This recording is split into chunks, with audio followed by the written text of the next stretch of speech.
Conviction. The word has so many meanings, all of which are quite intense. Conviction is the will or belief of a human being that allows them to accomplish things with a kind of drive that isn't found in any other species. Conviction is also the word that's used when criminals are given the sentence that they deserve for their crimes. That's why it's such a fitting name for one of the most important locations in all of Berserk, because, technically speaking, the Tower of Conviction is where this story started, or at least the most important historical event in Berserk took place, which put into motion everything that we're seeing today. In this video, we'll be explaining how this location is connected to Berserk's past and present, so without further ado, let's get right to it. The Sage that Geiserik tortured. Tower of Conviction origins. Despite it being a massive part of Berserk's lore, there are only 3 chapters out of the total 400-plus catalog of the series that make direct reference to the past that shaped the present. The first is in Chapter 53, which we've spoken of extensively in our Tower of Rebirth video, so go check that out if you haven't. The second is in Chapter 362, which gives us a direct flashback that we'll get to in just a few moments. The third is Chapter 138, which is where we get the backstory of the Tower of Conviction. 1,000 years ago, when the tyrant king Geiserik's reign was reaching the peak of its tyranny, a certain sage dared to speak up against him. This sage regularly preached against the excesses of the Skull King, kind of like how Paul Atreides speaks up against his own former ways in his preacher persona in Children of Dune. The big difference here is that this sage isn't exactly the father of the God Emperor, he's a friend of the first Emperor of mankind. The story from Chapter 138 refers to the day that Void became a God Hand member, and we've spoken about that at length on this channel. You can go check out our Void Origins video to get the complete picture for that, but suffice to say that the events described by Father Mozgus, who brings up the life of the sage as an example of the suffering that Holy See priests have to go through in order to enlighten others with the grace of God, is quite similar to the day that the world changed forever. Mozgus says that the sage that Geiserik imprisoned sang his sins to the heavens even as the Skull King tortured him senseless. He had every bit of his humanity stripped away, but he continued to seek the righteousness of God until one day God finally listened and an angel was made to descend.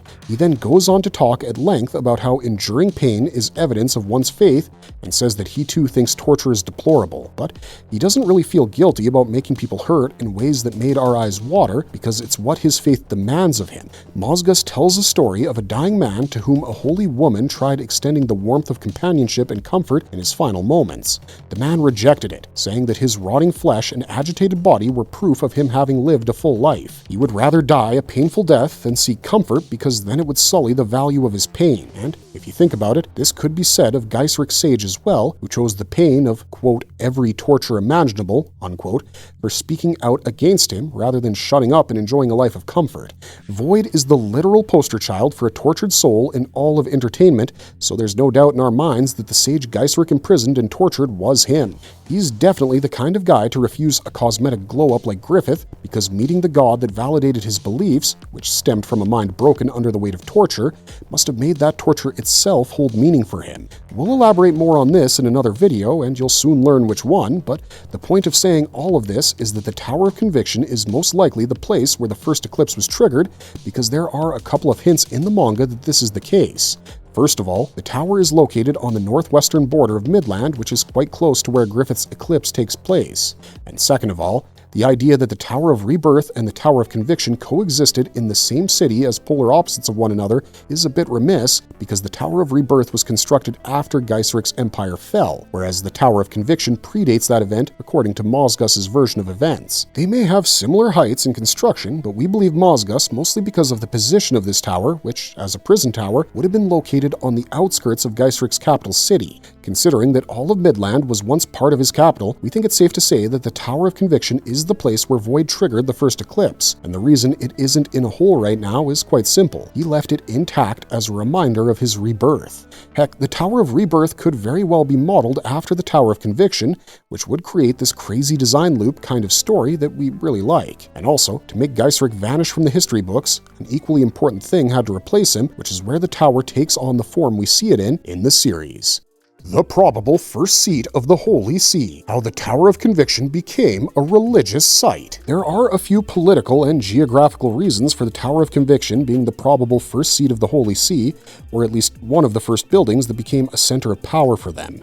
For starters, it stands at the gateway to the Western Hemisphere, which is where the sea's influence spread at a rapid pace. Yes, a few places east of Midland also came under the sea's purview, but most of the Eastern Hemisphere was dominated by the Kushan Empire by the time Berserk's main timeline began. So, in a way, it's more centrally located than Britannis, which acts as the Vatican City of Berserk. Even in real life, Christianity's birth ground is the land around Jerusalem, yet its biggest seat of power and influence is west of that. So, it follows a similar geographic trend as our world, which we know is something Miura loved doing, just layering those details into the fine print of his story.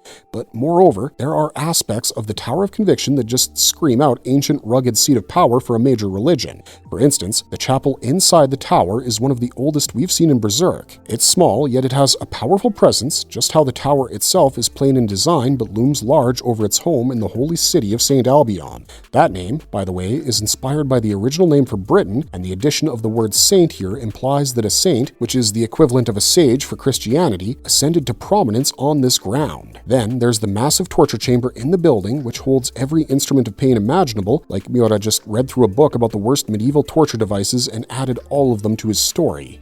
This does sound like the place where Geiserik held Void captive, and the reason that that's important is because it's implied several times in the series that Void's appearance is responsible for the creation of the sea itself. Once again, we'll remind you guys that this particular instance will be discussed in another video, but the gist of it is this. By the time Void's eclipse was finished, the link between the physical and astral worlds, which used to be inseparable, became so threadbare that humans started thinking beings like elves were parts of legend and not real. And it's around the same time that the Holy See gained prominence on the global stage, seeking to stamp out every possible pocket of resistance to converting to one single god, especially the worship of nature spirits and astral beings. And then there's the fact that the city of St. Albion might be flooded with refugees when we see it in the series, but that situation is only slightly worse than its regular state. The Tower of Conviction, despite being in a desolate location, is a pilgrimage site and permanent shelter for those who believe in the Holy See, for while the latter is made to pitch tent outside the tower instead of entering it, they endure it because here they're within the shadow of God. That's not us saying that. That's the dialogue of a heretic from the pages of Berserk who became a heretic because she found God so oppressive. Such a commanding presence of God can only come from a place related to the origins of a religion or its most important seat of power, and considering St. Albion is nowhere near as rich as Britannis, we have to assume it's the former. And the church has kept using it ever since it was founded as a hotspot for inquisitions or sending people to test their faith in the face of God's unbridled wrath. And to put the cherry on top of the cake, Mosgus himself associates the Geiserik sage incident with a miraculous act of the divine, which means that the Tower of Conviction must hold great spiritual value as well. Little does he know just how on the money he is with that assessment, because while the tower is spiritually significant, it's not in the way he thinks it is. And to call it a virtuous place would be an absolute joke because its grounds teem with so many dissatisfied souls of the dead that it's become fertile ground for one of the most disturbing rituals from the timeline of the main series. The Incarnation Ceremony, the day the past and the present melded. The Incarnation Ceremony is one of the most unsettling events in all of Berserk because it takes the premise of the eclipse and amplifies it to a sickening degree.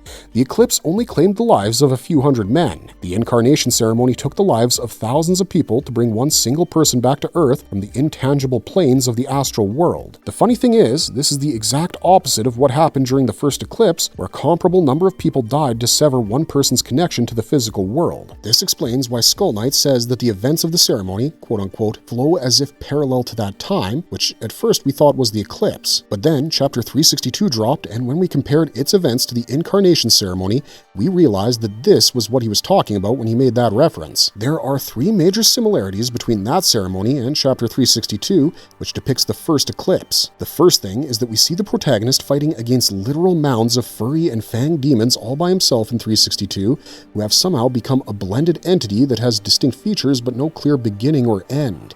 These are most likely the prototypes of apostles, which is funny because during the Incarnation Ceremony, Guts and his buddies fight off not only Father Mosgus and his pseudo-minions, they also fight mounds of fluidic blood blobs that kill and devour anyone they touch. just like apostles.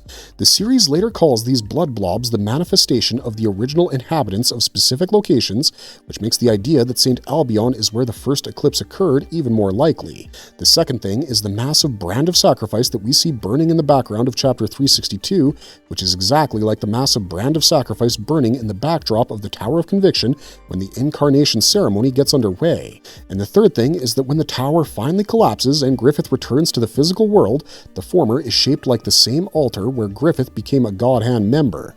In chapter 362, we see Void standing atop what appears to be a stump from an arm or a closed fist, which he uses to complete his God Hand art project with by turning Griffith into a demonic deity. There are too many connections between these two events, even if they play out in reverse, and that's why we think that the Tower of Conviction is one of the most important locations in all of Berserk. Like we said at the beginning of this video, conviction can mean the immensely strong belief of a person in a certain way of looking at things, or it can mean the judgment that a court of law passes upon a criminal for the crimes they've committed. Miura-sensei beautifully weaved these two definitions by making this the place where Geiseric commits the darkest crime of his soul, by making this the place where Void's unshakable belief causes him to be reborn as a God Hand member, and by making this the place where both belief and the desire for judgment and justice culminate in ugly ways during the incarnation ceremony.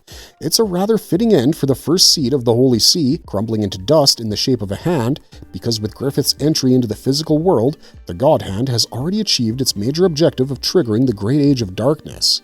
We will also discuss that in a separate video, but for now, let's just say that the Tower of Conviction's death is symbolic of the fulfillment of its purpose, because it started off as the birthplace of the Holy See and the God Hand, and it ended as both of those things as well, just in a different manner. Conclusion. Blending so many different meanings into a single word and then making it all make sense as part of an already complex narrative was one of the biggest strengths of Kentaro Miura, and it really shines during the Conviction arc because he really explores each meaning of that word with the help of the Tower of Conviction. That's why we think this structure is such an important part of Berserk lore, but that's enough out of us. What do you guys think? Let us know in the comments down below, and don't forget to like, share, and subscribe for more such videos. We'll see you guys soon with some fresh new content, so until then, stay safe and remember, keep on struggling, strugglers.